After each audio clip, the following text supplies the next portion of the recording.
Bismillahirrahmanirrahim. Alhamdulillahirabbil alamin. Wassalatu wassalamu ala asyrafil anbiya'i wal mursalin wa ala alihi wa sahbihi ajma'in. Asyhadu an la ilaha illallah wahdahu la syarika lah wa asyhadu anna Muhammadan abduhu wa rasuluh alladzi la nabiyya ba'dah.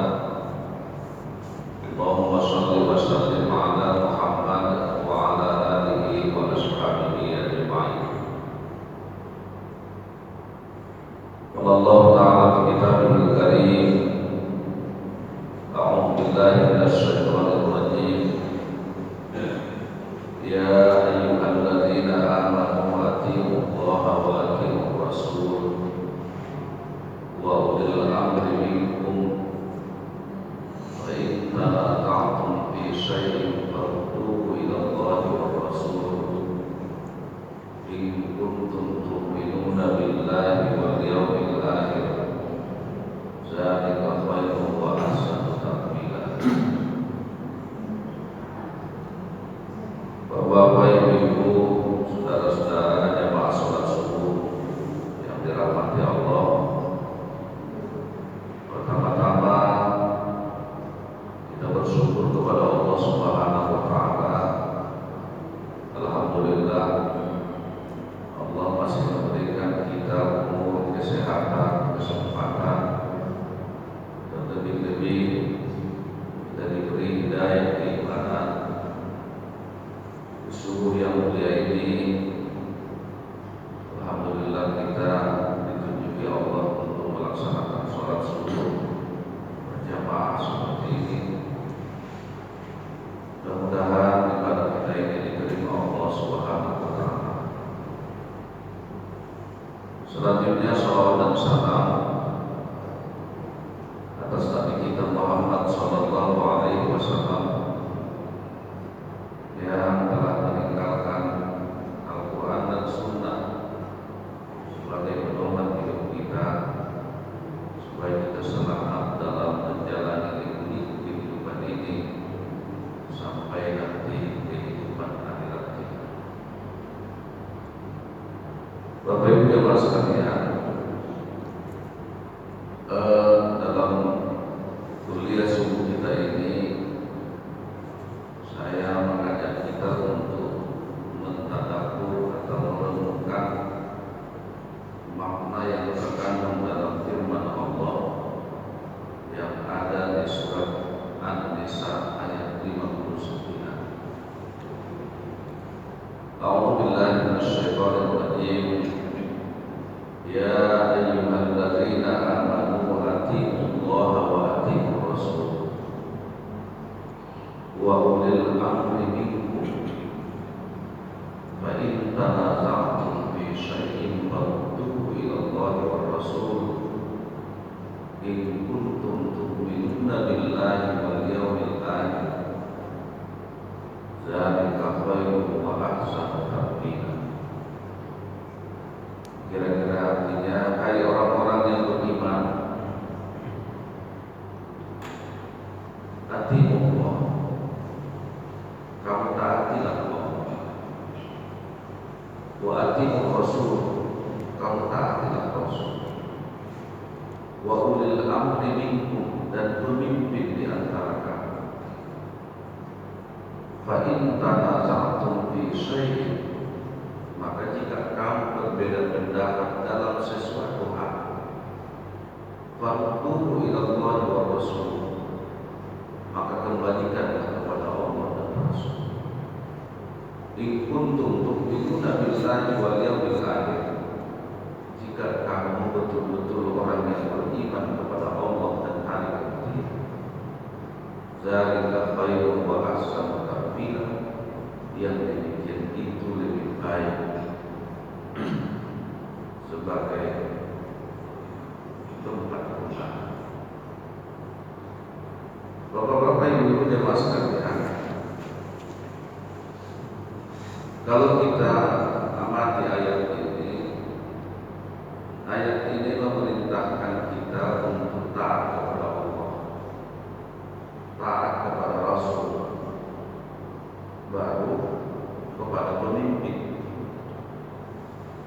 Cuman kalau kita jeli melihatnya, kenapa untuk taat kepada Allah, taat kepada Rasul berbeda dengan taat kepada pemimpin dalam ayat ini? Di mana bedanya? Kalau kepada Allah dan Rasul ada dikatakan atiullah wa atiur Rasul, tapi kepada pemimpin tidak dikatakan wa atiur ulil amri. Tidak ada kata atiur kepada ulil amri, hanya huruf ataf wa ulil amri minkum. Waw itu malah dalam bahasa Arab itu huruf ataf, diatofkan dia mengikut kepada sebelumnya, maka dimaknai berarti taat kepada pemimpin. Tapi apa rahasianya? Kenapa untuk pemimpin itu tidak ada atiur? Jadi disinilah kita lihat perbedaan taat kepada Allah dan Rasul itu dengan taat kepada pemimpin. Kalau taat kepada Allah dan Rasul itu mutlak, tidak ada alasan kita untuk tidak taat kepada Allah dan Rasul. Kenapa mutlak? Karena kebenaran agama, kebenaran dari Allah dan Rasul itu adalah kebenaran yang bersifat mutlak. Allah itu zat yang maha mutlak, yang maha benar, maka kita mutlak harus taat kepada Allah. Karena apa yang ada dalam Al-Quran itu tidak ada yang diragukan sedikit pun. Zalikal kitab la raiba fihi hudan lil muttaqin. Kitab Al-Quran itu kata Allah tidak ada keraguan padanya. Jadi kebenaran Al-Quran itu jangan kita sebutkan. Itu adalah wahyu dari Allah. Tidak ada yang bisa merubah merekayasa Quran. Kalau ada yang mau merubahnya merekayasanya pasti kita ubah. Karena dalam surah Al-Hijr ayat 9 Allah mengatakan inna nahnu nazzalna dzikra wa inna lahu lahafizun. Kami yang menurunkan Al-Quran itu kata Allah dan kami yang menjaganya. Jadi ada jaminan Allah menjaga Al-Quran itu tidak bisa dirubah. Mana dong penerbangannya pasti ketemu. Maka Al-Quran itu dijaga Allah melalui apa? Bukan hanya melalui mushaf tulisan-tulisan, tapi termasuk melalui jutaan hufaz para qari, hamba-hamba yang hafaz Al-Quran. Andainya hari ini dibakar pun semua kitab Al-Quran yang ada di dunia ini, besok bisa dicetak lagi karena berjuta orang yang hafal. Itulah wujud penjagaan Allah terhadap Al-Quran. Kitab yang lain mana ada seperti itu? Mana ada Tuhan? Inna nahnu nazzalna dzikra wa inna lahu lahafizun. Kami yang menurunkan Al-Quran itu dan kami yang menjaganya. Jadi insya Allah Al-Quran itu akan terjaga sampai dunia kiamat. Jadi tidak ada yang kita saksikan di situ. Maka ketaatan kepada Allah itu mutlak, ketaatan kepada Rasul mutlak. Karena apapun yang disampaikan oleh Rasulullah itu bukan berdasarkan selera hawa nafsu. Ahli sampai ke Rasulullah ummatan itu juga adalah berdasarkan tuntunan wahyu. Karena dalam surat An-Najm ini dikatakan oleh Allah, wa ma yantiqu 'anil hawa in huwa illa wahyu yuha. Rasulullah itu tidaklah berkata bertutur menurut hawa nafsunya, tetapi apa yang diucapkan Nabi itu illa wahyu yuha, malaikat itu adalah wahyu yang diwahyukan. atiullah wa atiur rasul. Tapi kalau ulil amri, pemimpin, itu tidak mutlak kebenarannya. Belum tentu pemimpin itu benar. Tapi kalau dia benar, taat. Kalau tidak benar, jangan taat. Disitulah bedanya taat kepada Allah dan Rasul dengan taat kepada pemimpin. Makanya, kenapa dalam ayat itu di surat An-Nisa 59 itu Allah membedakan dalam ayat itu kepada Allah dan Rasul ada atimu, tapi kepada pemimpin tidak ada atimu. Sebab kepatuhan kepada Allah dan Rasul itu mutlak, tapi kepatuhan kepada pemimpin itu relatif. Lihat pemimpinnya. Kalau pemimpinnya benar, tidak menyalahi dengan Al-Quran dan Sunnah, wajib kita patuhi. Tapi kalau dia melenceng dari Al-Quran dan Sunnah, jangan patuhi. Karena itu Rasulullah dalam satu hadis, la ta'ata li makhluqin fi ma'siyatil khaliq. Kita tidak boleh taat kepada makhluk. Makhluk itu ya ciptaan Allah, siapapun orangnya selama dia masih makhluk, ciptaan Allah, sumber dia ketinggian jabatannya. Kalau dia masih makhluk, jangan taati kata Rasulullah. Kalau itu maksiat kepada Allah. Jadi kalau itu sudah menyala, sudah maksiat, jangan patuhi kata Rasulullah. La ta'ata li makhluqin fi maksiatil khaliq. Tapi kalau dia benar, tidak patuh. Ini jamaah sekalian, dalam kalimat ayat tadi kalau kita cermati, ada di situ perbedaan atiullah wa atiur rasul dengan ulil amri. Nah, Bapak Ibu jamaah sekalian, kenapa kita taat kepada Allah? Atiullah. Kenapa kita harus taat kepada Allah? Kita ini adalah makhluk ciptaan Allah. Karena kita makhluk ciptaan Allah, kita harus patuhilah yang menciptakan kita. Dan kita ini kata Allah, dia ciptakan hanya untuk mengabdi kepadanya, untuk beribadah kepadanya. Surat Az-Zariyat ayat 5 disebutkan Allah, wa ma khalaqtul jinna wal insa illa liya'budun. Tidak aku ciptakan jin dan manusia itu kata Allah, melainkan untuk mengabdi kepada, untuk beribadah kepada. Hanya itu tujuan diciptakan Allah kita manusia ini, untuk mengabdi, beribadah. Jadi karena itu Bapak Ibu sekalian, sebenarnya segala sarana yang diberikan Allah ini kepada kita ini sebagai sarana untuk pengabdian kepada Allah. Dengan Tuhan minta kekuatan, kekuatan ini adalah alat untuk mengabdi kepada Allah. Dan Allah minta kesehatan, kesehatan ini harus kita gunakan pengabdian kepada Allah. Dengan Tuhan dititipkan Allah kepada kita harta kekayaan. Harta kekayaan itu adalah alat sarana untuk mengabdikan diri kepada Allah. Jadi segala-galanya itu harus orientasinya pengabdian kepada Allah. Jadi bukan yang diberikan Allah ini semua adalah untuk berpura-pura, bersenang-senang saja di dunia ini. Semua harus bermuara kepada pengabdian kepada Allah. Ini kata Allah, wa ma khalaqtul jinna wal insa illa liya'budun.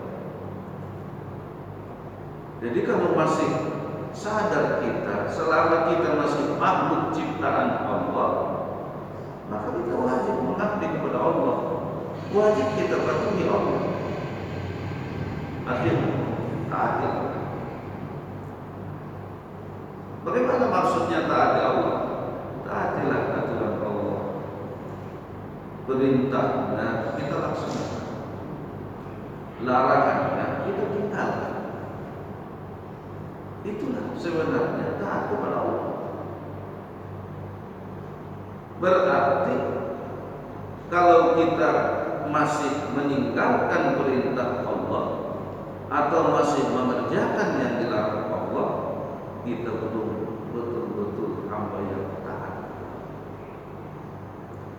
Jadi arti Allah itu mentaati Allah, perintahnya kita kerjakan, larangannya kita tinggalkan. Maka itu ada positif negatifnya. Yang positif kita kerjakan, yang negatif kita tinggalkan. Kadang pahala kita terkadang dia mengerjakan yang positif tapi belum meninggalkan yang negatif. Sholat pria tapi masih berbuat maksiat,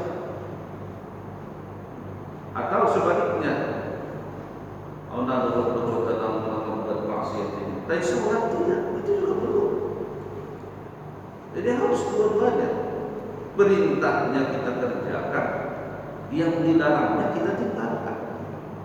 Itu baru taat kepada Allah. Taat. Sebenarnya Bapak Ibu jemaah sekalian, sekalipun Allah menyuruh kita untuk taat kepadanya dalam artian tadi, melaksanakan perintahnya, meninggalkan larangannya, sebenarnya suruhan Allah ini adalah untuk kepentingan kita juga. Jadi jangan pernah kita menyangka bahwa Allah menyuruh kita taat kepadanya karena ada kepentingan Allah di sana. Sama sekali tidak. Ini dalam kepentingan ni Allah, so diperintahkan kita sholat, so diperintahkan kita berzakat, diperintahkannya kita untuk yang baik-baik. Tidak ada kepentingan Allah di sana. Jadi ulang disangka ya turun maderajat di Tuhan malah Nabi sholat ya, ulang disangka ya semakin rendahlah martabat Allah kalau dia mengerjakan yang dilarang Allah.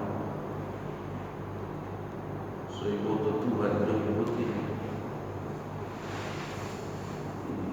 paridohon jauh suminai larang dan simbol sampai dong sadar misalnya berpikir Allah sulit dura sahur menurut sunnah dan kehidupan bermau perasaan dia lalu roh unjuk rasa menjadi betul Tuhan.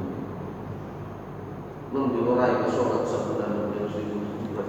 Jangan sebulan seumur hidupnya benar ya sholat nadong pengabdi itu Allah. Nah ada pengaruhnya kepada Allah. Sebab Allah tidak butuh dengan sholat kita. Allah tidak butuh dengan ibadat kita. Disuruh Allah kita tuh kebaikan itu bukan kebutuhan Allah, tapi siapa yang butuh itu? Kita. Kita yang merasakan manfaat itu. Makanya itu pun Allah dalam Al-Quran, yakni Allah, wa may yashkur fa innama yashkuru li nafsihi wa man kafara fa inna Allaha ghaniyyun hamid. Siapa yang bersyukur kepada Allah dan Tuhan, fa innama yashkuru li nafsihi, maka sesungguhnya dia itu bersyukur untuk dirinya sendiri. Berarti kalaupun seseorang itu mengerjakan suruhan Allah, maka yang diuntungkan itu dia, bukan Allah. Kita sholat, kita puasa, kita zakat, kita infak, sedekah, kita ngaji, yang untung itu siapa? Kita, bukan Allah. Wa may yashkur fa innama yashkuru li nafsihi.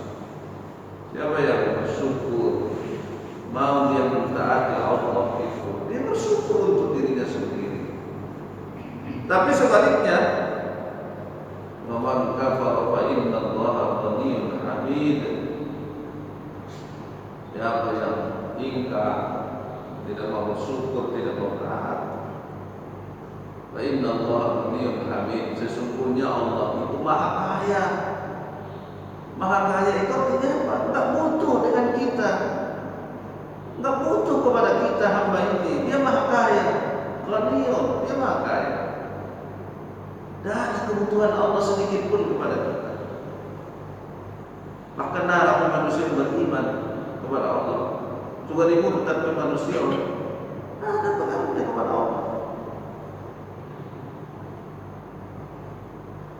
Makanya dulu diingatkan Abu Bakar, Umar bin Khattab ketika Rasulullah wafat, banyak orang yang shock. Sahabat itu belum siap berpisah dengan Rasulullah,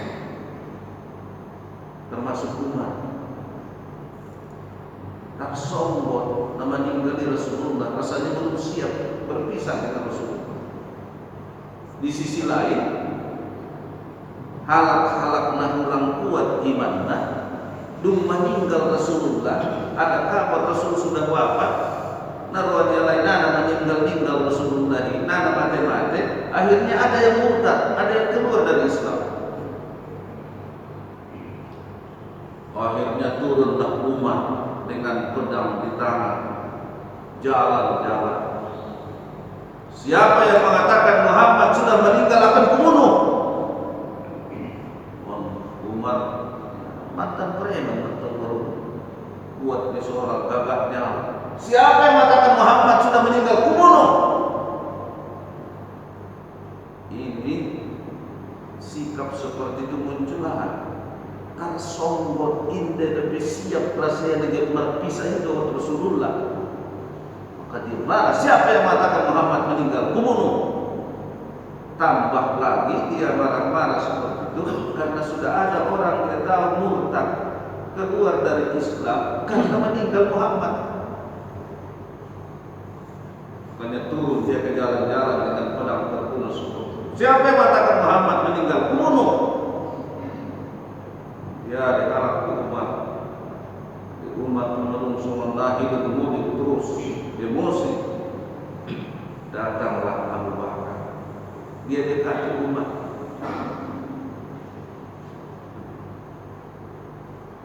Apa kata Abu Bakar? Indah hidupnya, Umar jangan katakan seperti itu. Enggak. Tapi ada dengan Abu Bakar, dibacakan Abu Bakar ayat di samping Umar.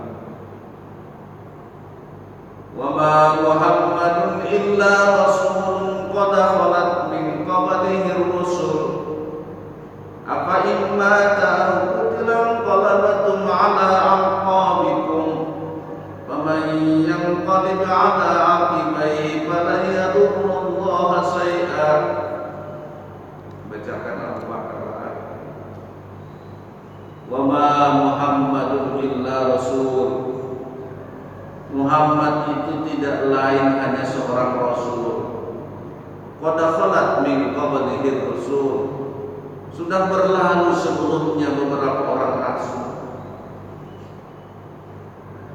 Jadi Muhammad itu Rasulullah. Sebelumnya memang dipanggil rasul. Rokehe datang kemudian dipanggil Allah mati. Muhammad itu tidak lain hanya seorang rasul. Apa in mata? Apakah kalau Muhammad itu mati, al-qutila dibunuh, kamu berbalik ke belakang murtad? Faman yanqalib ala aqibaihi fala yadurrullaha shay'a.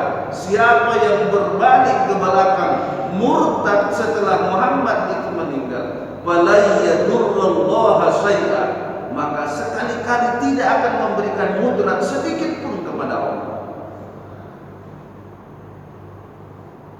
Dibaca Abu Bakar ayatun di samping Umar, barulah turun tensinya, reda emosinya yang tadinya selalu membunuh pedangnya. Lalu dibaca Abu Bakar ayatun, turun pedang itu, baru sadar Muhammad itu adalah Rasul yang akan mati.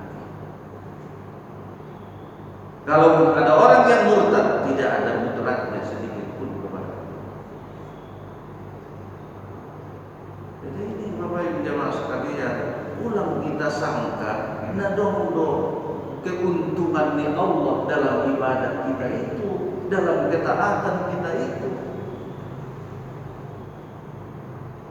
Jadi konyol deh mana dong bayo sementak kinina, so ibu Tuhan jolo ulang lagi jolo sholat jolo sabusa sabuda no. Sholat itu ada yang murah tu rasa pakai memang tinggi. Jangankan sebulan, setahun, seumur hidupnya pernah sholat dia ada pengaruh itu Allah. Coba Allah tidak butuh kepada kita, tapi kita lah yang butuh. Jadi makanya kembali ke yang tadi, disuruh Allah kita taat, taatilah Allah kata Allah. Disuruh kita untuk mentaati perintahnya larangannya, bukan untuk kepentingan Allah, tapi untuk siapa? Untuk kita. Malah sholat kita sendiri kata malah soi hikmah. Malah mendorong kita ke Tuhan, kita sendiri kata merasa nikmatnya. Apa yang kita rasakan? Setidaknya materi pikiran kita malah mendorong. Subari dia waktu nasu menon kita nara kita sholat semua indah lah kita pada waktu ini Tuhan norok nakacuan pikiran kacau. Ini kita rasakan hikmah. Jadi berarti Bapak Ibu jemaah sekalian, yakinlah apa yang disuruh Allah itu kepada kita, karena itu baik untuk kita. Tapi apa yang dilarang Allah itu karena tidak baik. Jadi Allah tidak punya kepentingan dalam perintah dan larangan. Semua itu adalah untuk kepentingan.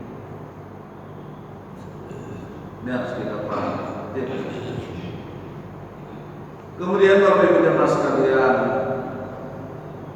tidak ada alasan kita untuk tidak taat kepada Allah, karena kita makhluk Allah, ciptaan Allah. Kita tinggal di bumi Allah, diinjam tangan di Tuhan Allah. Dan apa yang kita manfaatkan ini semuanya, fasilitas ini dari Allah. Ini pemberian Allah. Jadi apa alasan kita untuk tidak taat kepada Allah? Apa alasan seorang hamba itu untuk tidak taat kepada Allah sebenarnya? Apa bisa kita terlepas dari Allah? Kalau kita bisa terlepas dari Allah, okelah, tidak usah taati Allah. Bagaimana maksudnya terlepas dari Allah? Anggunung bisa tong yalaki tanu ni salat tanu ni Allah sila. Manong tano persijongjongan dia, adong tano tempat pertapakan ni bagas dia, adong tano tempat dia bercocok tanam marusao inde betano ni Allah tano ni nalai nama anggoy silakan ndak usah taat ya Allah. Nah, itu kita lagi. Apa masih ada tanah kita tempat berpijak selain tanah? Anggoling ditano di Tuhan untuk kita taatilah. Karena ada tanah lain selain tanah Allah. Anggoling tanah tembangan berpijak, tanah ponggol, tanah tiris,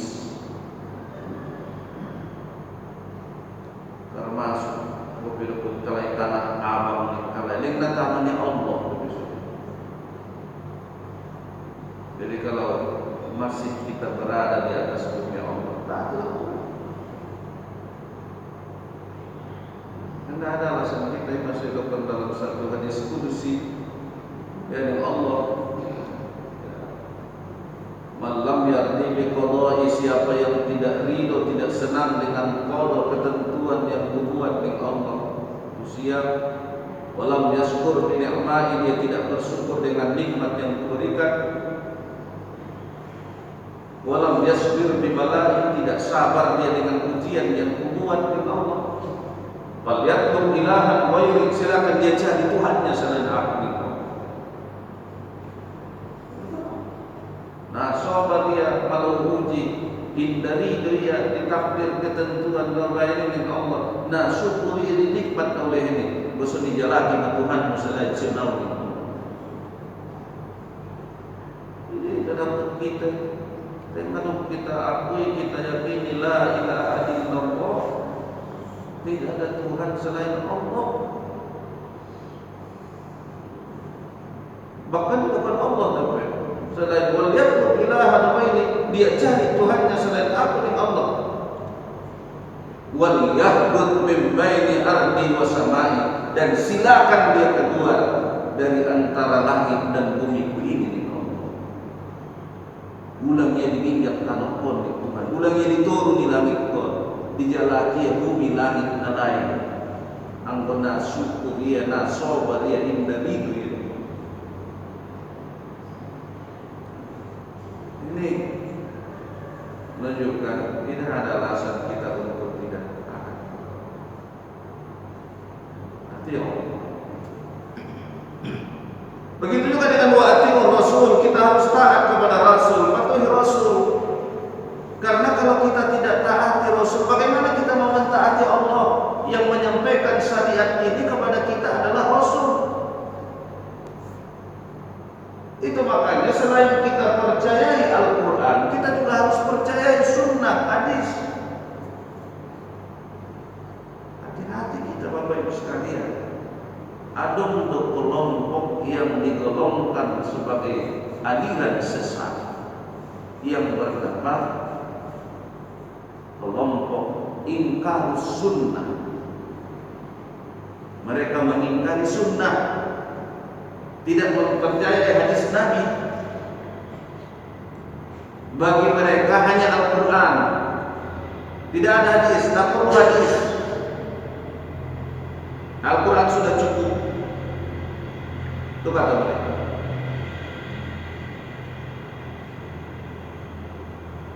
Jadi mereka ini bukan tidak punya alasan. Kelompok ingkar sunnah ini punya alasan, antara lain Al-Quran itu sudah lengkap, tidak perlu lagi hadis. Mana lebih hadis belum cukup doa Al-Quran?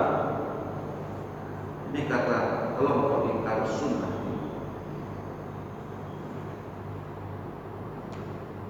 Karena ada firman Allah di surat Al-An'am ayat ini, wa ma farratna fil kitabi min syai', tidak ada ma farratna fil kitabi min syai', tidak ada sesuatu yang kami tinggalkan, tidak ada sesuatu yang kami alpakan di dalam kitab Al-Quran itu, kata Allah. Berarti maknanya Al-Quran itu sudah lengkap. Karena Al-Quran itu sudah lengkap, maka tidak perlu lagi hadis. Ini kata mereka. Jadi mereka tidak percaya hadis, tidak butuh hadis karena Al-Quran sudah lengkap. Jadi kalau seperti itu, bagaimana kita mau mentaati Allah kalau kita tidak percaya dengan Rasul, tidak percaya dengan hadis Nabi?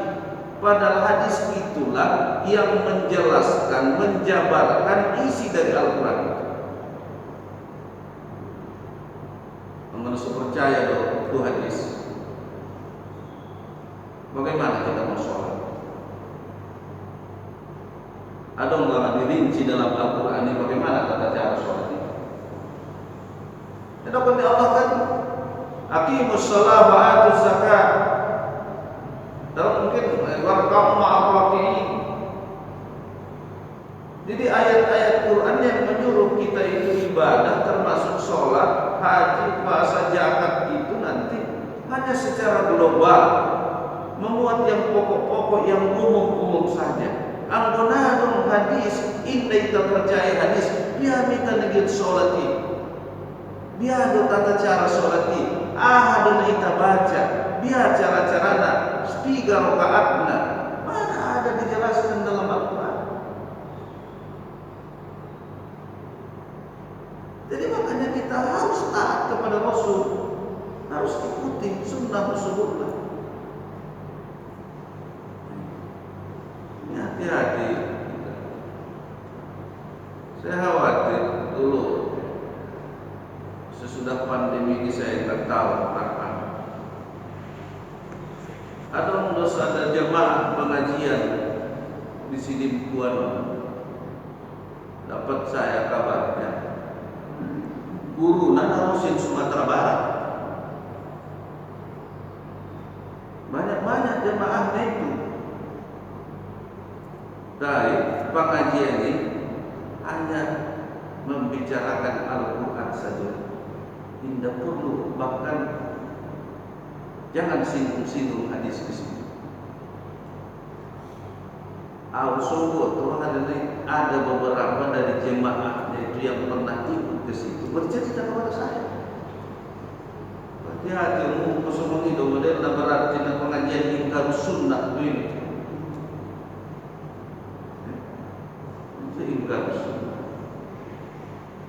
Ingkar sunnah itu adalah salah satu dari ajaran sesat. Berarti tidak lagi mengakui hadis Nabi itu sebagai sumber hukum. Padahal jelas-jelas di hukum Nabi, taraktu fikum amrayn, aku tinggalkan kepada kamu dua macam yang Rasulullah. Lan tadillu abada, niscaya tidak akan sesat kamu selama-lamanya. Ma in tamassaktum bihima, selama kamu berpegang teguh kepada keduanya. Ini kata Nabi. Ada dua hal yang ditinggalkan Nabi warisannya kepada kita. Ada jaminan Nabi tidak akan sesat kita selamanya selama kita mau berpegang teguh kepada keduanya. Apa itu? Kitab Allah wa sunnah Rasuli, kitab Allah Al-Quran dan sunnah Rasul, hadis Nabi. Jadi kalau kita tidak percayai lagi hadis itu, berarti sudah kita ingkar. Ya, jadi kita harus taat kepada Rasul. Karena Rasul itulah utusan Allah. Dialah yang menyampaikan ajaran-ajaran Allah itu kepada kita manusia. Jadi kalau kita tidak percayai, gimana kita mungkin bisa tahu ajaran-ajaran Allah itu kalau tidak kita percaya Rasul. Makanya kita juga harus taat kepada Rasul. Soal hadis-hadis itu memang terkadang karena banyaknya hadis itu ada yang sahih, ada yang hasan, ada yang dhaif. Itu ya wajar. Makanya ada penelitian hadis supaya tahulah mana yang hadis yang kuat, mana yang lemah. Tapi terkadang Bapak Ibu sekalian, jangan mentang-mentang hadis itu dhaif langsung kita buanglah, tidak perlu, jangan. Para ulama pun mengatakan kalau di fadilatil a'mal, kalau untuk keutamaan amal, hadis dhaif itu boleh kita amal. Apalagi Bapak Ibu sekalian, Timur Tengah sangat senantiasa penyebabnya kenapa hadis itu dhaif. Mungkin ada sanadnya yang tidak bersambung Nabi. Sanad nantinya tangga cerita-cerita dari sianu ke sianu sampai ke Nabi. Malah dokukinna nama lengkap di soal.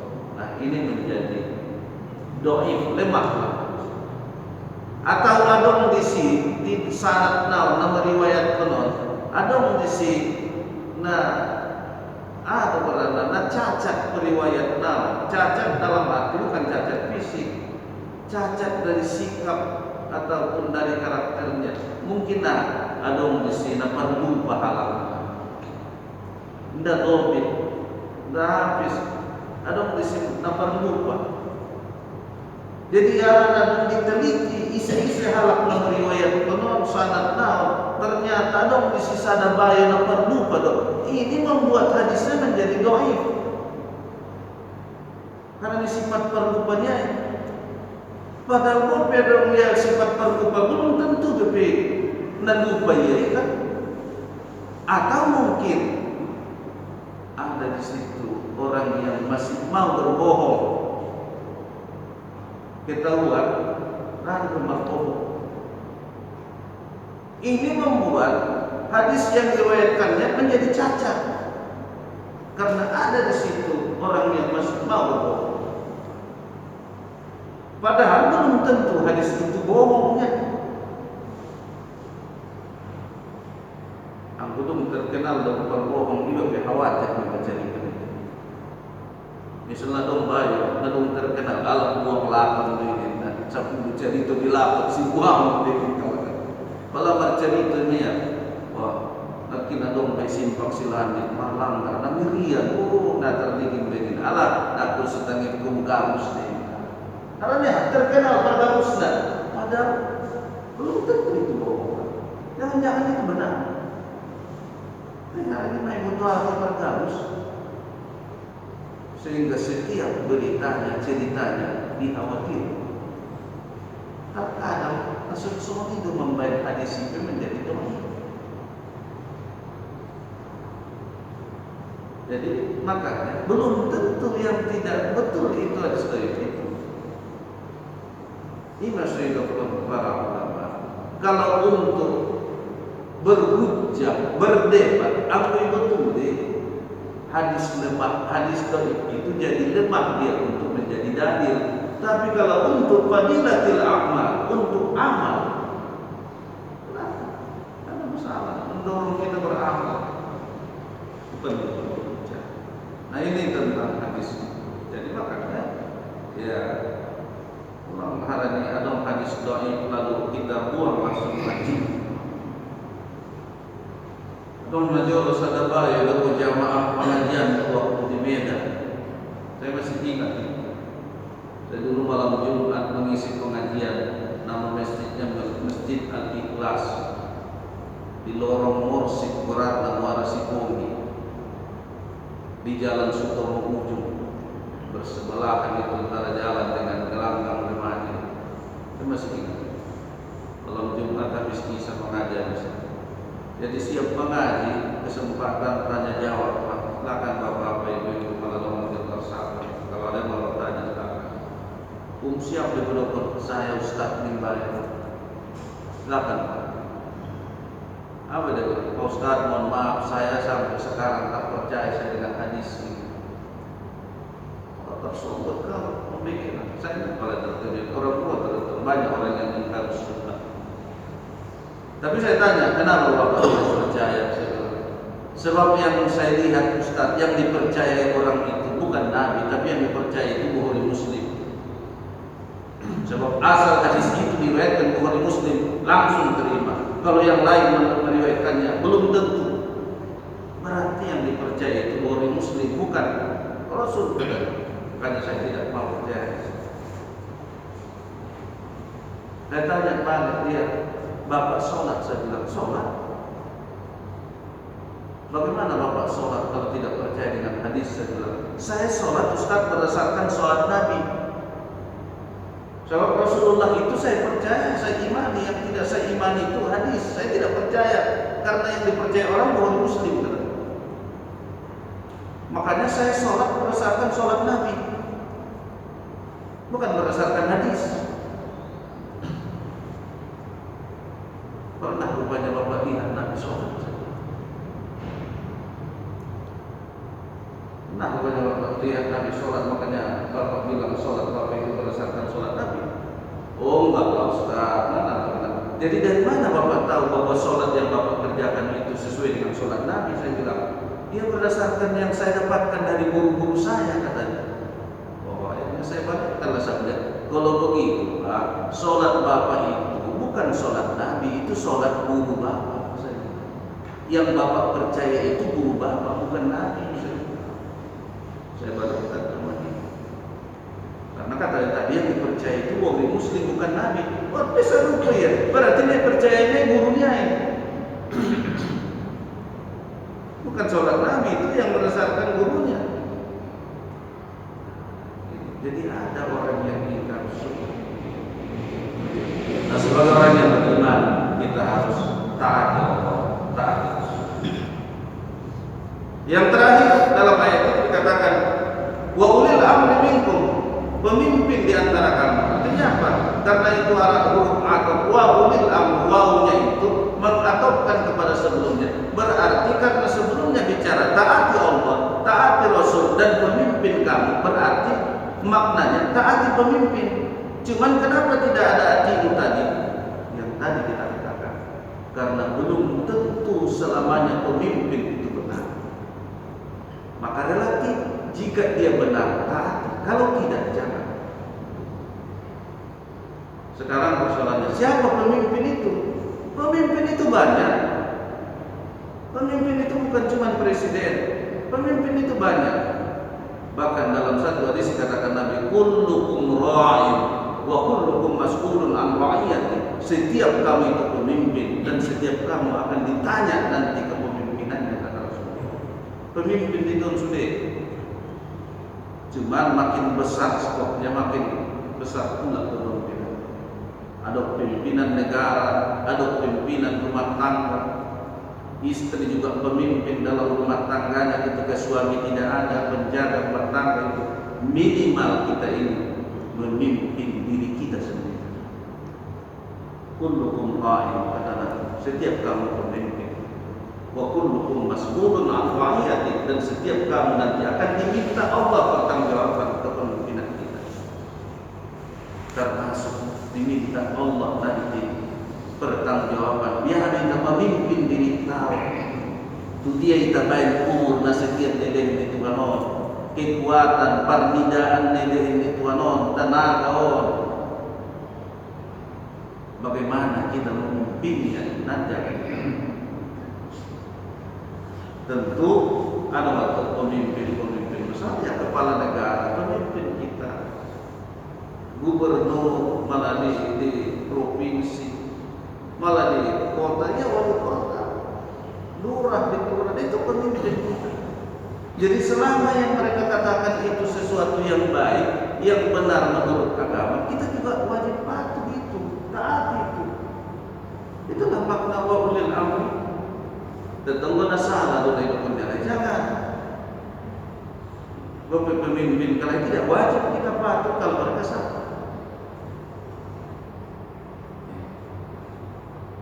Ini kalau dari dunia.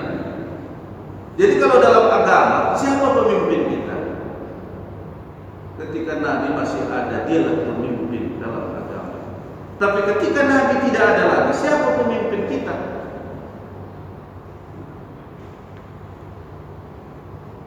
Jadi dalam pemerintahan itu urusan pemerintahan. Dalam pemerintahan itu ada menteri-menterinya, termasuk ada menteri agama. Tapi kalau untuk agama, yang paham agama itu siapa? Ulama. Karena mereka lah sebagai pewaris Nabi. Ima sayyidina Rasulullah, al-ulama warasatul anbiya. Ulama itu adalah pewaris Nabi. Pewaris artinya apa? Bukan mewarisi harta kekayaan, karena Nabi itu tidak mewariskan harta kekayaan. Makanya kata Nabi, wal anbiya la yuwarrisu dinaran wala dirhaman. Nabi itu tidak mewariskan dinar dan dirham. Artinya Nabi itu tidak meninggalkan harta kekayaan yang diwarisi. Tayyahadu min Rasulullah walaki warisul ilma. Akan tetapi yang mereka yang wariskan Nabi itu apa? Ilmu. Itulah ilmu yang ada dalam Al-Quran dan Sunnah. Makanya dapat Nabi, "Faman akhadhahu faqad akhadha bihazzin wafir." Siapa yang sudah memperoleh ilmu itu, kata Nabi, maka sungguh dia telah mendapatkan bahagia yang cukup, yang banyak. Jadi warisan Rasulullah itu adalah ilmu. Maka lalu setelah Nabi wafat, salah satu tempat orang bertanya, berkumpul itu Abdullah bin Mas'ud, seorang sahabat. Pada waktu banyak orang berkumpul di hadapan Abdullah bin Mas'ud dalam halaqah. Pada tak lama lewatlah seorang Arab Badawi Arab pinggiran. Dia melihat ada kerumunan orang sedang ramai-ramai berkerumun. Itu dilihat, tapi ini adalah dia naik kerumunan ini adalah Abdullah bin Mas'ud, sahabat Nabi terkenal. Akhirnya di benak Arab Badawi ini pasti nadong dopar bagian semua ramai-ramai berkumpul kawannya. Doa mau kawannya Abdullah bin Mas'ud. Masuklah dia ke kerumunan. Pasti perbagian dan nanti benak sudah berpikiran situ ini asal peranga perbagian masuk gitu si padonok itu Abdullah bin Mas'ud ada dengan dari jampion itu Abdullah bin Mas'ud, kami sedang membagi-bagi warisan Rasulullah ini dia membagiannya dan dia jadi heran dia nawarna dong ini bagi-bagi apa yang sedang kalian bagi, mana warisan Rasulullah? Inilah yang kami bagi ilmu, kata Abdullah bin Mas'ud, karena warisan Rasulullah itu adalah ilmu. Dan kata Nabi, faman akhadhahu, siapa yang sudah mengambil ilmu, mendapatkan ilmu itu, maka dia sudah mengambil bahagian yang cukup. Ampun ilmu halakna insyaallah itulah bahagian yang cukup. Karena nomor ilmu halakna itu benar kayo, tapi insyaallah selamat. Makanya itulah prinsip orang tua itu. Lebih bagus kita wariskan ilmu kepadanya daripada kekayaan. Misalnya Allah mau orang tua yang kamu, dia ada pesannya, jangan kasih ikan kepada anak, tapi kasih pancing. Jadi kita orang tua lebih bagus kita mewariskan kepada mereka ilmu daripada kekayaan tapi tidak ada ilmu. Bahkan kita lihat kayu orang tua naik, tapi karena anak-anaknya tidak berilmu, itu meninggal orang tua naik hancur. Tapi banyak di situ orang tuanya tidak meninggalkan harta anak sedia bagas naik, tapi alhamdulillah pendidikan anaknya sendiri. Belum meninggal orang tua naik menjadi anak naik karena ada ilmu. Maka ilmu itulah warisan yang sebenarnya. Jangan terbadai dua negara. Ilmu itu kata Rasulullah. Wal anbiya la yuwarrisu dinaran wala dirhaman. Nabi itu tidak mewariskan dinar dan dirham.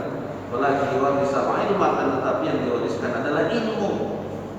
Faman akhadhahu, siapa yang sudah memperoleh ilmu itu, maka dia sudah mendapatkan warisan. Jadi makanya kita ini sedang membagi-bagi warisan tersebut. Siapa pewaris Nabi itu? Adalah ulama. Itulah pemimpin kita kalau dalam soal agama, ulama. Cuman siapa ulama itu? Ulama itu sebenarnya asal kata dia orang alim yang lautan ilmunya, tapi tidak sebatas itu saja.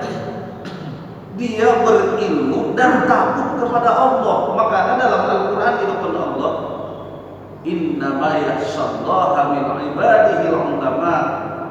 Hanya saja yang takut kepada Allah itu adalah hambanya ulama, karena di dalamnya ilmunya takut dia kepada Allah.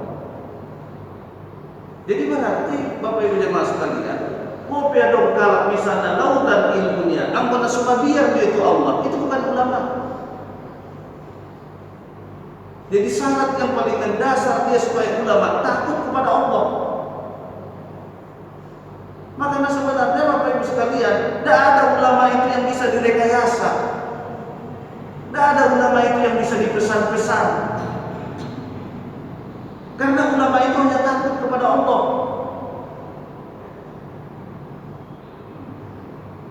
Makanya pada hakikatnya nggak ada ulama itu yang buruk. Karena kan sering dibagi alat. Ada ulama sampai dong depan ada ulama dunia, ada ulama akhirat, ada ulama yang baik, ada ulama yang buruk. Anggo sebenarnya hakikatnya tidak ada ulama yang buruk. Tidak ada ulama dunia karena dia ulama karena takut kepada Allah. Bukan karena ilmunya saja, takut kepada Allah. Kalau takut dia kepada Allah, mana mungkin dia berbuat yang buruk? Karena bukan mudah untuk status ulama. Karena mengatakan sana, berpikir ketua ingin pikir-pikir, nah pantas kita sebagai ulama. Di samping ilmu, secuil, tiba pedosa diba. Jadi bukan lain ulama itu. Karena mereka itu adalah warasatul anbiya, itu pewaris, penerus perjuangan. Jadi karena itu kita ini, umat ini harus taati ulama, hormati ulama, jaga ulama. Nah tadi kita sadari bagaimana orang sekarang sasaran bidik orang terkadang sekarang adalah ulama. Begitu di teror, bukan hanya teror mental, teror fisik. Nah sedang mengaji PD kamu, nah sedang sholat guru. Baca lagi di WA malam itu katanya ada sekelompok orang yang sekarang berusaha untuk merekrut anak-anak pang, anak-anak jalanan itu mau dicuci mentalnya. Inilah yang mau diperalat untuk menteror para ulama, para kiai. Karena itu kenapa mau saja alasannya itu orang gila, dan ini saja bisa gila. Jadi tolong Bapak Ibu sekalian, kita doakan para ulama kita, doakan mereka. Karena mudung betul naik, murna domber, redup, mitok. Karena ulama itu adalah misbah, mereka itu lampu yang menerangi. Anggonaru menaman orang, ya, bola. Salah kolega dong sedari semua nanti hancur. Kita muliakan ulama, jaga ulama, doakan mereka. Jangan kita ikut-ikutkan untuk memburuk-burukkan ulama. Terkadang kita baca dari media sosial, berdasarkan media itu, membaca itu diharap tuh. Siapa bersedih tapi hormat cerita menjelek-jelekkan tanpa kita sadari kita sudah menghancurkan umat kita. Karena muliakan ulama. Maka ada kata Nabi, akrimul ulama, kamu muliakan ulama itu. Jadi ini kalau dalam agama pemimpin kita adalah ulama, karena mereka lah pewaris Islam. Mereka lah yang menyampaikan agama ini kepada kita. Kita ikuti, kita muliakan, kita doakan, jaga mereka supaya tetap ada yang menyampaikan agama ini kepada umat. Barangkali demikianlah kajian kita. Mudah-mudahan ada manfaatnya bagi kita semua. Semoga kita menjadi orang-orang yang taat kepada Allah, taat kepada Rasul, dan mentaati para pemimpin kita, terutama para ulama. Mudah-mudahan Allah tetap memelihara kita dan memelihara para ulama kita. Amin ya rabbal alamin. Mohon maaf bila wal hidayah. Assalamualaikum warahmatullahi wabarakatuh. Bismillahirrahmanirrahim. Alhamdulillahirabbil alamin. Salatu wassalamu ala asyrofil mursalin wa ala alihi wa sahbihi ajma'in. Allahumma 'allimna ma jahilna wa dhakkirna minhu ma nasina wansurna warfa' darajatina waktubna ma'as syahidin. Allahumma aslih lana dinana allati huwa 'ismatu amrina wa aslih lana dunyana allati fiha ma'ashuna wa aslih lana akhiratana allati ilaika ma'aduna waj'al al-hayata ziyadatan lana fi kulli khair waj'al al-mauta rahatan lana min kulli syarr bi rahmatika ya arhamar rahimin. Allahumma inna na'udzubika min ilmin la yanfa' wa na'udzu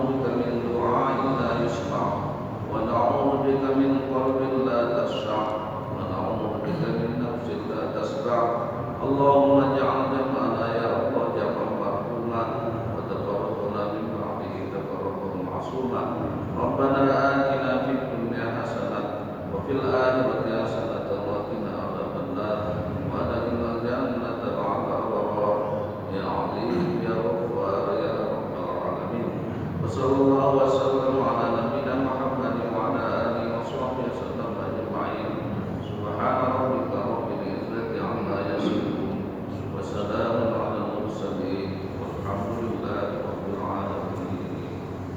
تقبل الله منكم.